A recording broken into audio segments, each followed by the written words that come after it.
Video ini merupakan lanjutan pembahasan kita yang kemarin. Adegan pertama dimulai dengan memperlihatkan Orochimaru kemarin berkata bahwa dia mengaku telah melihat pengkhianat asli di desa Konoha. Saat mendengar itu, Kawaki sedikit menampilkan ekspresi yang begitu kesal. Dia lalu bertanya, "Apa maksudmu dan siapa orang yang kau sebut sebagai pengkhianat itu?" Orochimaru kemudian menjawab, "Aku tak ingin menjawabnya di sini karena kulihat, sedikit permasalahan langsung akan menjadi masalah besar. Intinya sekarang, dinginkan kepala kalian karena aku sedang meneliti tentang sampel pohon suci. Aku berhasil meneliti jika monster kode itu merupakan pecahan dari seekor Jubi. Hanya saja, Jubi ini sedikit berbeda dan memiliki ingatan sendiri. Bagaimana bila aku berkata bahwa ini ada kaitannya dengan Otsutsuki? Atau dengan Dewa Otsutsuki sekaligus?" Nah, mendengar ucapan Orochimaru, mereka semua tampak terkejut. Salah satu Anbu kemudian berkata, "Itu mungkin ada kaitannya karena mustahil bahwa Jubi memiliki ego sendiri atau pikiran sendiri. Ini adalah sebuah senjata tanpa perasaan, yang akhirnya memiliki perasaan sendiri dan siap untuk membabi buta. Kami mendapatkan sebuah laporan, jika tubuh Dewa Otsutsuki telah terpecah belah. Amado pernah menjelaskan jika Dewa Otsutsuki mungkin masih hidup meskipun tubuhnya telah hancur sekalipun." Sarada lalu menyambung ucapannya dengan berkata, "Itu berarti, salah satu kekuatan mahakuasa Dewa Otsutsuki tersebut, ada di tubuh dari Jubi itu sendiri." Boruto lalu berkata juga, "Mereka berubah bentuk, akibat karma putih milik seorang kode. Aku masih belum tahu, mengapa hal itu dapat terjadi dan sepertinya, karma kode merubah tombol on untuk menghidupkan ego para Shinjo. Jika ini berkaitan dengan Dewa Otsutsuki, berarti karma kode adalah salah satu kekuatan dari Shibai Otsutsuki itu. Admin telah menjelaskan sebelumnya, bahwa perubahan terakhir Shinju bisa jadi adalah kemunculan Shibai. Namun, teori ini masih perlu kita tunggu lagi, pada chapter-chapter Boruto ke depannya." Lalu kemudian, adegan berpindah dan memperlihatkan Sasuke dan Hidari, sedang bertarung di alam bawah sadar milik Hidari. Pertarungan ini, sama persis dengan saat Naruto, melawan Kurama untuk mengendalikan cakranya. Sasuke berniat untuk mengambil kembali kesadarannya, dengan melakukan beberapa serangan. Sasuke menghembuskan bola-bola api, langsung ke arah Shinju Hidari.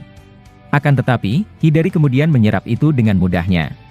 Sasuke lalu berbicara dalam hati dengan berkata, "Walaupun dia menyerap ninjutsu, tapi aku hanya perlu menunggu dia lengah. Jika momen itu datang, Amaterasu mungkin cocok untuk melemahkannya. Tak kusangka bahwa aku, seperti sedang melawan dirimu sendiri." Shinju Hidari lalu mengeluarkan Chidori, dan berlari ke arah Sasuke. Sasuke juga mengeluarkan Chidori miliknya, dan mereka sama-sama menghantamkan Chidori itu. Efek Chidori mereka, membuat tempat itu terlihat seperti neraka sebuah petir. Saat mereka saling menabrakkan Chidori, tiba-tiba Sasuke muncul di belakang Hidari dan berniat menyerangnya. Hidari terkejut, karena di depannya ternyata hanyalah sebuah bayangan dari petir. Hidari lalu langsung menghindar, menggunakan limiter miliknya dan berpindah ke sisi lain. Hidari lalu berkata, "Kau benar-benar cukup hebat dan cukup cepat untuk memikirkan momen tersebut. Aku bahkan tak menyadari jika kau telah membuat bayangan seperti tadi." Sasuke hanya diam, sambil mencoba mencari kelemahan dari seorang Hidari. Namun ketika dia sedang mengamati, tiba-tiba akar pohon menjalar ke tubuhnya dan mencoba mengikatnya. Sasuke lalu melompat, sambil memotong akar itu dengan jurus Raiton miliknya. Adegan lalu berpindah ke desa Kirigakure, di mana salah satu shinobi baru diperlihatkan memerintahkan Anbu mereka untuk pergi ke desa Konoha. Misi ini sangat dirahasiakan, bahkan Mizukage mereka sama sekali tak tahu bahwa ada yang memerintahkan Anbu. Orang tersebut berdalih bahwa itu adalah perintah dari sang Mizukage Chojuro. Kemudian, dia diberikan misi agar menyusup ke desa Konoha, lalu menyamar untuk mencari informasi mengenai Boruto. Seperti yang diketahui, di chapter 6 telah dijelaskan jika Shikamaru tidak membunuh Boruto, maka desa lain akan sedikit tak percaya kepada Konoha. Dan imbas dari hal itu, adalah Shikamaru takkan bisa menjadi Hokage secara resmi. Nah, di sini sudah jelas jika Shikamaru tak berniat untuk membunuh Boruto dan resikonya, Konoha akan mendapatkan penilaian buruk dari desa lainnya. Seperti kata admin sebelumnya bahwa bisa jadi, perdamaian kelima desa akan memudar. Naruto adalah orang yang menyatukan semua desa shinobi, akan tetapi, dia sekarang telah mati, menurut ingatan orang-orang dari pandangan Zeno Eida. Jadi, sudah jelas desa lain tak akan terlalu menghormati Konoha, karena Naruto tak lagi menjabat sebagai Hokage. Mungkin hanya desa Sunagakure, yang masih setia dengan desa Konoha. Inilah yang membuat salah satu orang di desa kiri mengirim Anbu untuk melakukan misi rahasia. Anbu tersebut kemudian pergi, dan mereka pasti pergi secara berkelompok. Kemudian, adegan berpindah kepada Orochimaru, seorang Suigetsu, yang sedang berada di markas Orochimaru. Di sana, dia ditugaskan oleh sang Sannin tersebut, untuk melakukan pengawasan terhadap salah satu Sumeaka. Sebelumnya, Sumeaka tersebar hampir ke seluruh desa Konoha dan beberapa dari mereka, pasti juga muncul di dekat markas Orochimaru. Dalam video kali ini, admin ingin menjelaskan jika Orochimaru dan anggotanya, jelas tertarik dengan monster tersebut. Apalagi yang kita tahu, Orochimaru telah meneliti tentang pohon Shinju tersebut sejak dulu. Admin curiga jika Orochimaru, sebenarnya tidak terpengaruh oleh kekuatan Zeno milik Eida. Mungkin, dia meneliti sampel tubuh Sumeaka, dengan tunas pohon Shinju yang pernah dia dapatkan. Bisa jadi dari hasil penelitiannya itu, Orochimaru menemukan sebuah jawaban tentang rahasia sebenarnya, dari pohon Shinju. Karena seperti yang kalian ketahui, ternyata Jubi memiliki bentuk terakhir yang misterius. Di zaman Naruto, Jubi Kaguya berevolusi atau terpecah menjadi 9 biju, lalu berubah menjadi sebuah pohon dalam bentuk terakhirnya. Jubi itu masih tak memiliki ego sendiri akan tetapi, Jubi Ishiki tampak berbeda. Dia terpecah menjadi 4 Shinju baru, dan dikonfirmasi memiliki perubahan terakhir yang berbeda. Kita masih belum tahu, bagaimana evolusi terakhir dari Jubi milik Ishiki karena dia, merupakan Jubi yang telah memiliki ego atau perasaan tersendiri. Lalu dalam keadaan sepi itu, Suigetsu kedatangan teman lama. Dia adalah Uzumaki Karin, yang telah mendengar kegaduhan di desa Konoha. Dengan ekspresi khawatir Karin kemudian berkata, aku melawan beberapa monster aneh, yang tubuhnya terlihat seperti Zetsu putih. Suigetsu kemudian menjawab, Konoha telah diinvasi oleh monster milik Kode, yang diketahui berasal dari pecahan monster ekor 10. Karin lalu bertanya, tentang dari mana mereka tahu bahwa Sumeaka adalah pecahan Jubi. Ingat teman-teman bahwa yang admin jelaskan ini, adalah Sumeaka atau masih Sumeaka dan bukan 4 Shinju. Lalu Suigetsu kemudian menjawab, Tuan Orochimaru berhasil mengidentifikasi bahwa sel tubuh Sumeaka itu, berasal dari pohon Shinju yang sama persis seperti yang ada di sini. Karin lalu terkejut, karena tak menyangka bahwa ternyata di luar sana, masih ada monster ekor 10 yang berkeliaran.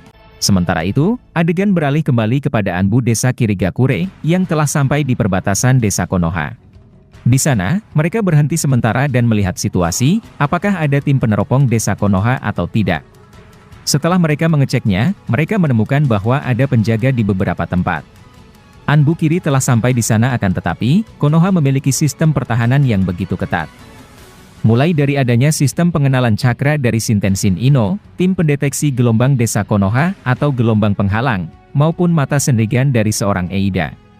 Namun yang paling sulit dilewati adalah, sistem pengenalan cakra milik Ino, beserta anggota dari klan Yamanaka lainnya. Semua cakra shinobi di desa Konoha, telah terdata dengan baik di sebuah alat pendeteksi. Jadi jika ada satu cakra asing yang muncul, maka sensor asing tersebut akan berbunyi, dan disitulah tim sensor mencari tahu asal dari cakra asing itu. Nah kemudian, beberapa Anbu desa kiri menyamar, menjadi jonin-jonin desa Konoha. Mereka berpura-pura, terlihat seperti sehabis diserang oleh orang lain. Tim peneropong melihat mereka dan seketika saja, para penjaga itu datang menolong pasukan Anbu dari kiri tersebut. Setelah mereka bersama-sama masuk ke desa Konoha, harusnya mereka aman karena berhasil menyamar. Akan tetapi ketika mulai melangkah masuk ke dalam Konoha, tim penghalang langsung mendeteksi adanya cakra asing. Mereka kemudian gercep, dan menghubungi salah satu tim-tim penjaga, yang kebetulan sedang menolong para Anbu yang menyamar itu. Nah ketika sudah disampaikan, seketika saja Anbu Kiri langsung menjauh dari mereka. Mereka semua, akhirnya mengepung dan bertanya, mengapa kalian menyamar menjadi shinobi kami? Kalian adalah Anbu dan misi kalian, jelas adalah misi rahasia. Kemudian, saya yang ada bersama Amado, secara tiba-tiba meninggalkan Amado dan pergi menemui para penyusup itu. Sementara itu, adegan berpindah kepada Shinjujura, yang sudah mendekat ke desa Sunagakure. Seketika saja, dia seperti merasa mengingat Naruto, dan sangat ingin mengambil tubuhnya. Seperti yang kalian ketahui, jika saja Naruto dikloning oleh Shinju, pasti itu akan sangat menarik dan merepotkan. Yang menariknya, mungkin para Shinju akan menyerah karena cloning Naruto, pasti menceramahi mereka dengan teknik ceramah no jutsu.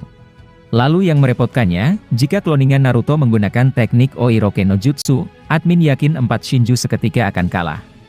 Nah setelah momen tersebut, adegan ternyata tiba-tiba telah berakhir di sini.